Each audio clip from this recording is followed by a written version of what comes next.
Заур, добрый вечер. Приветствую, Федор. Спасибо, что нашел время заскочить к нам в студию. Я как понимаю, ты со съемочной площадки и сразу к нам в Да, студию. мы вот снимаем несколько короткометражек тут. Я помогаю ребятам, и вот я оттуда сразу к вам. Расскажи, пожалуйста, твою историю. Как парень из Северной Осетии захотел попасть в большое кино, в кинематограф? На самом деле всегда все происходит само собой, как-то тебя жизнь к этому приводит. И все началось просто, я с детства любил смотреть кино, но мне его запрещали смотреть, но я все равно смотрел.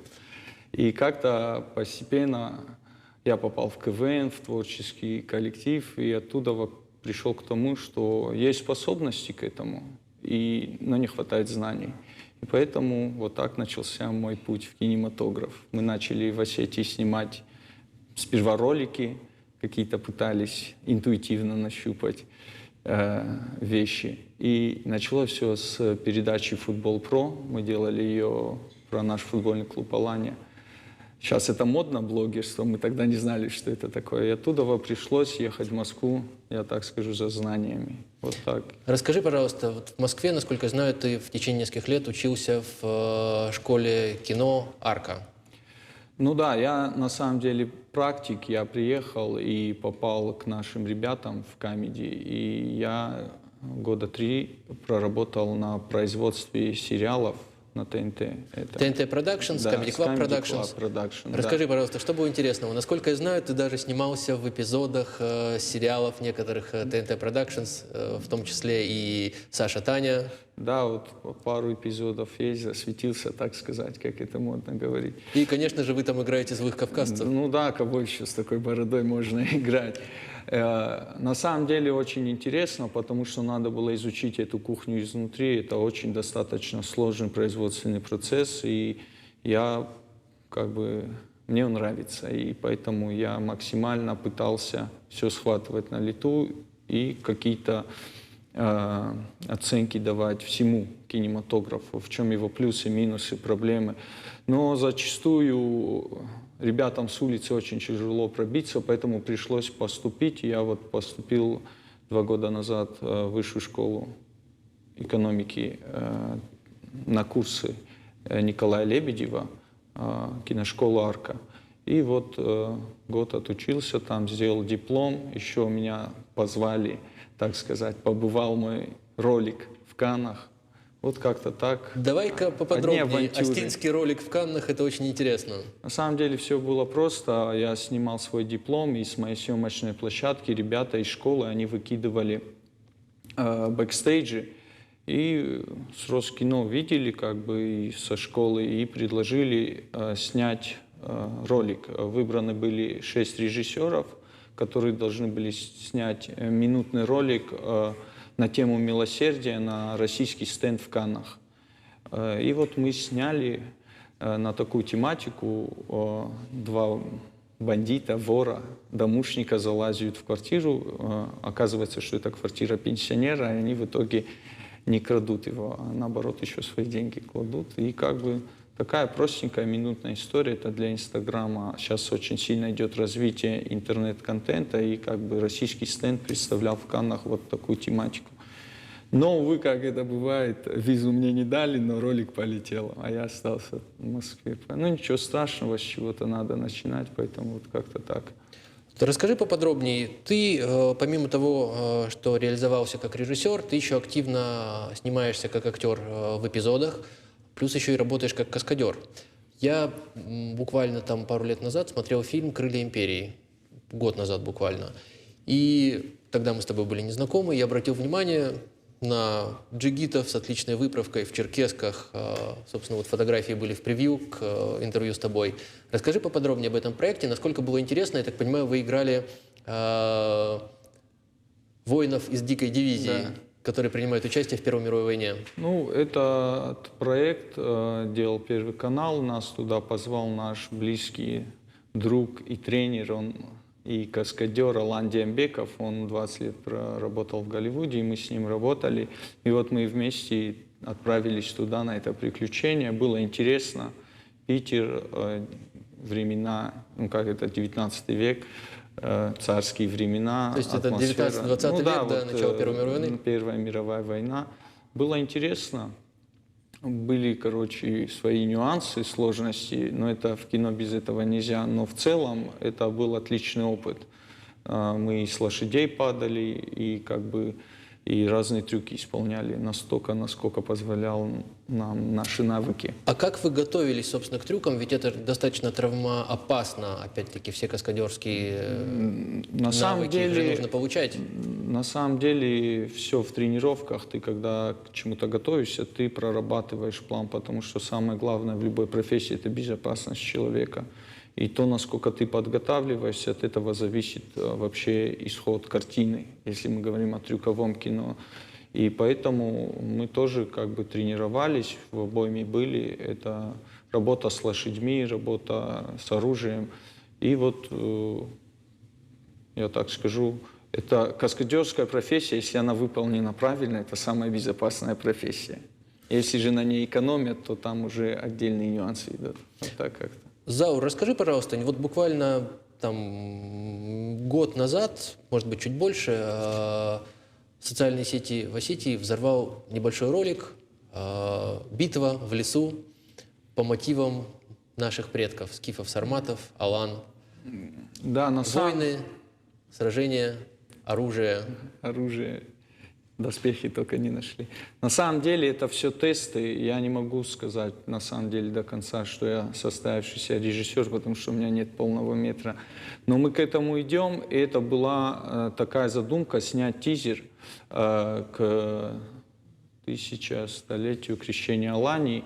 И мы решили снять тизер настолько, насколько у нас хватило ресурсов. Мы нашли оружие, нам помогли с техникой.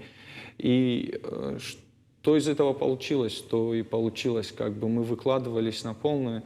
Но кинопроцесс, особенно историческое кино, художественно-постановочное кино, это очень большие ресурсы. Трудозатратные, как финансово-затратные. финансовые, так и технические, потому что на фотоаппарат такие вещи не снимешь.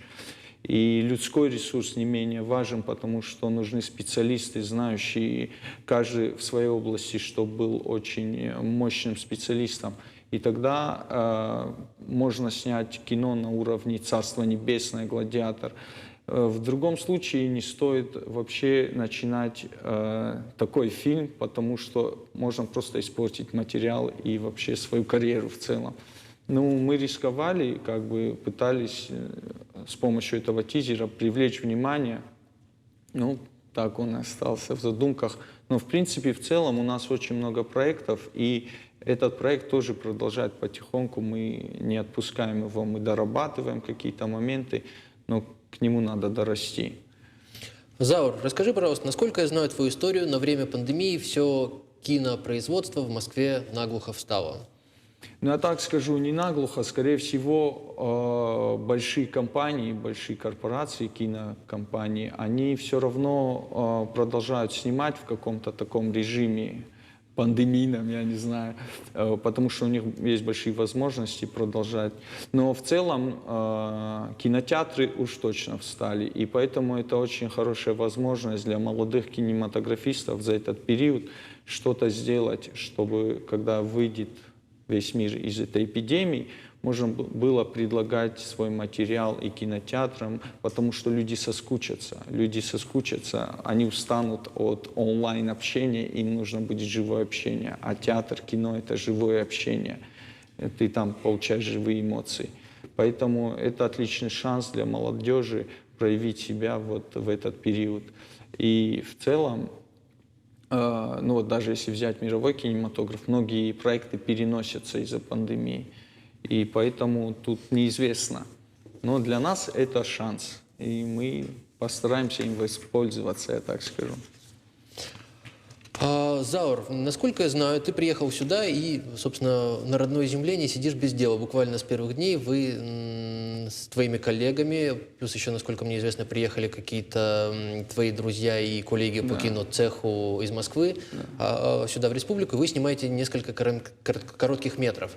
О чем эти проекты и можешь раскрыть секреты? Ну, на самом деле все просто. Я приехал, думал, отдохну, но не получается. И потому что здесь, в Осетии, очень за 7 лет который я в Москве, здесь в Осетии выросла такая творческая молодежь, которая так или иначе связана с кинематографом. Это художники, это операторы, это дизайнеры, это креативные люди, сценаристы. И просто они все разрознены. И пласт знаний немножко, они уже дошли до какого-то уровня, и им нужно чуть больше моря им нужно.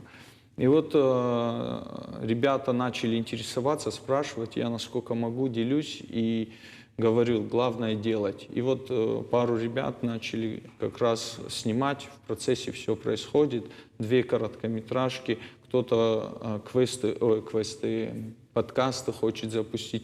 Но все, проблема в том, что все по отдельности. Этим ребятам нужно создать одну площадку. И поэтому вот мы с молодыми товарищами посовещались и написали такой сценарий. У нас там много уже написанного, но они требуют больших возможностей. Но мы написали такой сценарий, который бы можно было сделать своими силами. Именно собрать костяк творческих людей, которые смогут на энтузиазме довести его до ума и как бы заявить о себе хотя бы как такая масса творческая, киношная. В принципе, если будет поддержка и помощь, мы будем только за. Вот задача первая. Сформулировать такую тусу творческую, киношную именно, потому что нужно объединяться, нужно делиться информацией. Как бы мы ни хотели, все равно мы по производству очень сильно отстаем от производства того же советского кино. А учитывая, с каким темпом технологии развиваются, то от мирового кино мы тоже очень много отстаем. Поэтому надо создать такую платформу, на которой мы можем сами снимать свое кино и сами же его выкладывать на свою стриминговую платформу. И вот этот первый шаг мы попытаемся сделать. Что из этого выйдет, я не знаю. Меня процесс увлекает. А так идея, фильм называться будет «Андердог». Это спортивная драма. Алан Диамбеков, у них когда-то была история, он нам ее рассказал, о боксере и собаке. Но мы потом появился у Остин такой боец Марат Балаев, и его история нас тоже вдохновила, и мы вот как-то это объединили, но это не биография, потому что биографию такого человека нужно детально прорабатывать и вкладывать определенные ресурсы. И мы взяли вот во Владикавказе очень много интересных историй, ситуаций, и мы их объединили вот в этот один сценарий. Это будет история о спортсмене, которому выпал второй шанс в жизни реализовать те мечты, которые он не смог реализовать в юности. И в этом ему и будет помогать и старые друзья, и четвероногий друг, так сказать, с которым его сведет судьба. Это будет спортивная драма, но с юмором, потому что юмор... Насколько я знаю, у вас еще в работе, во всяком случае, были наброски сценария, вы хотели делать фильм о борцах-вольниках. Не наброски сценариев, у нас готовый сценарий, мы его пробовали подавать в Минкульт, но очень тяжело без имени, без поддержки там получить финансирование. Просто странно, мы живем в республике, где основной вид спорта, один из основных спортов, вольная борьба, и у нас, к сожалению, нет ни одного фильма про наших прославленных борцов. Это факт. И на самом деле проблема не только в этом. У нас очень много талантливых людей, начиная от композиторов, художников, героев войны, спортсменов. У нас очень много историй нерассказанных, не только в Осетии, в целом в России. И мы смотрим выдуманный зарубежный Голливуд и пытаемся скопировать их ментальность. Это очень тяжело. Сценарий готовый на самом деле, он проработанный, но он требует вложений, потому что это, во-первых, детская спортивная комедия и драма одновременно. То есть, он нам нравится, но его, чтобы реализовать своими силами, это, я так скажу, самоубийство.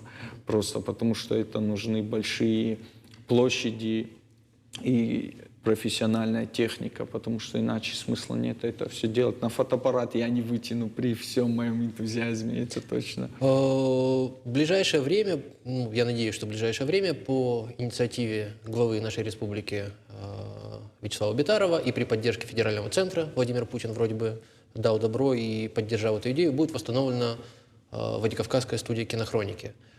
Мы надеемся, что это случится максимально быстро, там, в ближайшие 2-3 года. Было бы желание поработать над документальным кино, например, что-нибудь снять про наш удивительный край. Опять-таки, как ты уже сказал, очень много нерассказанных историй и о героях войны Великой Отечественной, и о героях прошлых лет. Опять-таки, можно замахнуться на документальный цикл о славных предков Скифы, Сарматы, Аланы. Я скажу так, это все нужно делать. Это, я больше скажу, нужно было делать еще вчера. Я с 9 лет слышу про нацкий эпос, про скифов, аланов, сарматов и про кинохронику и киностудию. Но надо понимать, что кинобизнес – это очень серьезный бизнес. Его просто не воспринимают еще. У нас в России на мировом рынке единичные фильмы зарабатывают, то по пальцам пересчитать. Поэтому кино, оно должно нести математический подход. Это ремесло, это не творчество. Оно включает в себя творческие профессии, но это как завод, любой завод. Возьмем Феррари. То есть, чтобы построить Феррари, тебе нужны лучшие технологии, лучшая техника. Документальное кино я пробовал снимать. И это, в принципе, не так уж сложно. У нас даже лет 5 было написано, пока еще жив был Кантемиров, Мухтарбек. У нас про их династию была написана документалка, мы даже на Машук подавались, но как-то это без отклика осталось, потому что за нами нет поддержки, мы вот сами стараемся как-то пробиваться сквозь эти терни. И в целом мне многие говорят: о, вам нужны деньги. С деньгами не все снимут. И я это вижу по российскому кинематографу. И нужны знания в первую очередь, нужны кадры и нужна техника. Но это все упирается, конечно, в финансы. Но если ты делаешь кино не для галочки, а чтобы заработать, это уже ответственность продюсеров, то тогда ты можешь на нем заработать. И ты можешь сделать зрительское кино, которое будет крутиться в мировом прокате даже тогда, когда тебя уже не будет, и оно будет приносить доход не только республике. Плюс как сфера... И делать имя республики, опять-таки. Имя республики. Как сфера, она даст огромный толчок инфраструктуре, развитию строительства, то же самое, туризм. Ну, представь, в наших горах, если была инфраструктура, там «Властелин колец» можно было не в Новой Зеландии, а у нас снимать. Я надеюсь, в ближайшее время у нас появится 2 крупных инфраструктурных объекта инвестиционных. Это опять-таки курорт Мамисон и Алания парк. Вот на Алания парк там будет этнодеревня, соответственно, это же и готовые, в общем-то, съемочные... Готовые локации, конечно. Да. Если мы беремся за историческое что-то, то есть не обязательно разрушать эти локации, они могут работать и вне кинематографа, там ярмарки, что угодно можно проводить. Опять-таки ты заговорил о «Властелине колец», ведь прекрасно существует комплекс, все эти декорации, 100%. Которые были построены, туда с удовольствием гоняют туристы. Это и мы можем еще принимать другие киносъемочные группы туда, если кому-то нужны эти локации, они могут работать и так, и так. Это большой бизнес, это, я даже скажу, 3-й в мире бизнес, кинематограф. Он же ведь за 100 лет американского кинематографа, он изменил сознание многих людей и даже народов, и даже уничтожил многие народы. Ведь мы живем в мире, который мы видим через медиапространство, от одежды до, не знаю, айфонов, телефонов и всего на свете. И поэтому надо это поднимать, и чем раньше, тем лучше, потому что отставание очень большое. А без поддержки своих старших, как бы, там пробиваться тяжело, но там другие условия и другие задачи. А как бы мне лично, допустим, хочется, не хочется делать, решать чужие задачи, хочется снимать свои истории, рассказывать свое кино. Вот в Каннах «Паразиты» фильм выиграл. Корейский. Корейский. А почему он выиграл? Потому что они взяли лучшие технологии, лучшие подходы кинематографа и рассказали о себе честно, свою историю корейскую, о своем бытии, о своей ментальности, о своих проблемах. И он изменил ход, потому что единственный фильм, который иностранный, получил и был не Оскар. Похож на американский мейнстрим. Да, конечно. Если мы не будем про себя говорить, рассказывать, это не только Осетию касается, в целом российский кинематограф, то мы долго не продержимся. Ведь мы живем всего лишь историями. И либо эти истории либо несут позитивный характер, либо негативный. Но и то надо рассказывать, чтобы последующие поколения учились, впитывали, что хорошо, что плохо, вдохновлялись, рефлексировали. А сегодня все снимают аттракционы. И я вот до этого меня тоже в интервью спрашивали, вот почему о нашей боли снимает всегда кто-то другой. Вот потому что я вот сейчас скажу, опять же, к этому человеку личных каких-то нету, но идет слух, что Балагов, да, он хочет снимать мультик про Беслан. Но это слух. Балагов — это режиссер из Кабардино-Балкарии, Да. ученик Сакурова, Сакурова, режиссера. да. Я не против, но у меня вопрос, почему это делаем не мы? Потом вот снят был «Непрощенный». Меня больше пугает то, что автор «Непрощенного» Сарик Адранисян Да. замахнулся снимать историю Конечно. о нашей бесланской трагедии. Мне вот это вот, например, Конечно, совсем не ну, импонирует. почему не мы? Я не против, чтобы он снял, но я знаю, как изнутри там все тоже устроено на самом деле. Я пойму все, зарабатывание денег – это одно, творчество – это другое. Делать что-то выше – это уже третье. И у каждого свои мотивы, и каждого можно понять. Но у нас сегодня молодежь вся в соцсетях, и она информацию, она просто ее пролистывает. И то есть многие вещи, которые опускаются или поднимаются, они либо не нужны, либо нужны. И формируется неправильное сознание. Тот контент, который формирует человек искусства, напрямую влияет на сознание молодежи. И он должен нести за это ответственность. Я не против там, цензуры, не цензуры. Если мы живем сегодня в таком обществе, то надо его показывать таким, какое оно есть, без прикрас, чтобы человек посмотрел со стороны на себя. Если в Советском Союзе люди общались без мата, то сегодня этого нету. Я сам грешу, я люблю даже материться. Так Только сказать. не здесь. Только не здесь, но все равно, мы все это знаем. И надо... Это Москва тебя испортила. Да и не говори. И надо это все развивать. Причем надо это уже делать было вчера, я так скажу. Мы-то идем путем, что от нас зависит, мы это делаем. Заур, такой вопрос. Вот, коль ты заговорил о нардском эпосе, история. Буквально за 5 минут до твоего входа в студию мы рассказали о том, что нардский эпос переведен на сербский язык. Да. Буквально 3 недели назад один из молодых людей с активной жизненной позицией, Давид Цагараев, возможно, вы знакомы, художник, Знаком. один из Талантливый парень. да, один из основателей портала, он запустил интернет-фестиваль по нардскому эпосу. Агитировал нашу молодежь республики выкладывать любые творческие работы по нардскому эпосу, читать на камеру нардский эпос своим друзьям. И поначалу был очень большой отклик, сейчас как-то немного заглохло. Вот, собственно, в поддержку этого проекта мы показали о том, что нардский эпос, материал о том, что нардский эпос переведен на сербский язык.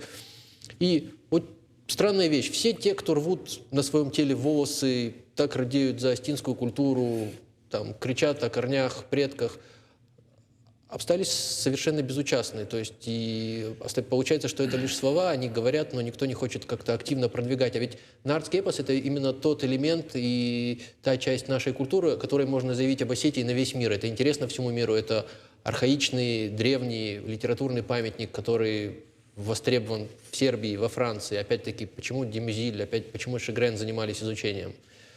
Не кажется ли тебе, что назрело время сделать что-то по нардскому эпосу интересное? Опять-таки, визуальные образы нам оставили Туганов, Джанаев. Я так скажу, я же говорю, с 9 лет это слышу. Но я может быть, выражусь как-то жестко, но надо отбросить иллюзии. Нардский эпос и такая мифология – это серьезный материал, который требует проработки, начиная от написания сценария и заканчивая художественными образами, от костюмов до технологий.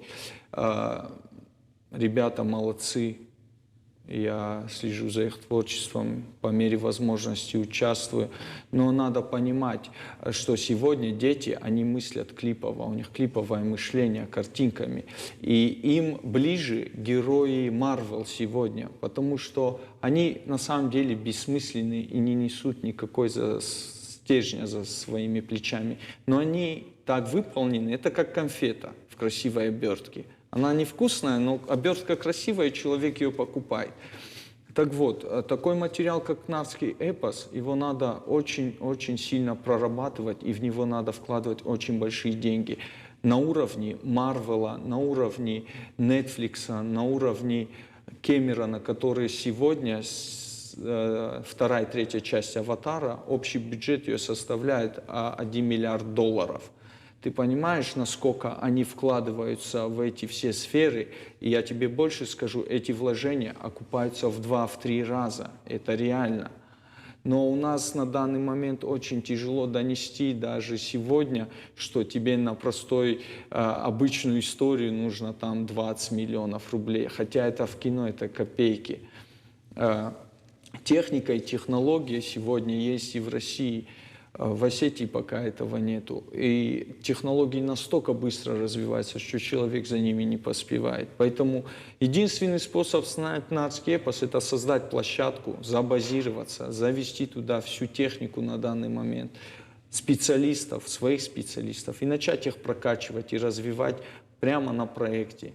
То есть создать художественные цеха, операторские цеха, осветительские цеха, звукорежиссерские цеха, саунд-дизайн.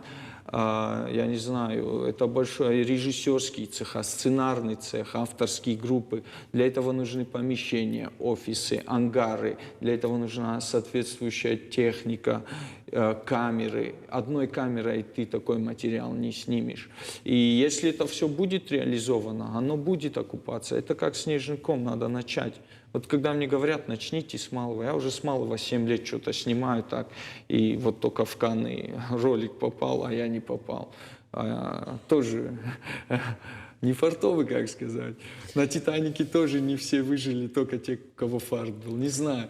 Заур, Но это возможно сделать реально сегодня. Если сегодняшнее вот рвение той молодежи, которая стремится в медиа и в киноиндустрию, не будет услышано, если им не создадут условия, там будет 2 выхода. Они будут уезжать из этой республики и работать на других проектах, на других людей. ТНТ Продакшнс, армянская мафия. И не только. Это, понимаешь, и не только.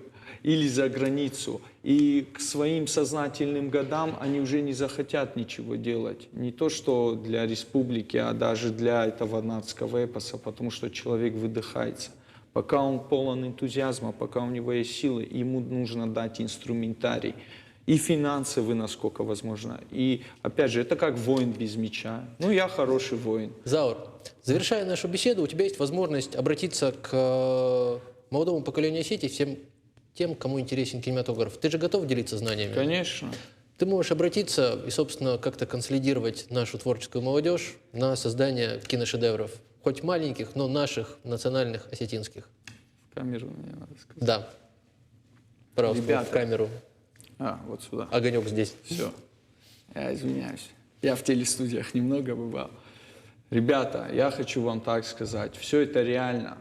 Неважно, будет финансирование, не будет финансирования. А если вы любите кино, значит, вы должны пожертвовать на это все свое время и в целом какой-то жизненный промежуток. И если вам нравится процесс, и ваше дело стоит выше ваших эмоций, амбиций, социально-бытового положения, неважно, доходит тот, кто до конца идет. Это реально. Мы должны сегодня просто самоорганизоваться, найти какое-то место даже на поляне, начать собираться, начать делиться информацией, начать делиться историями.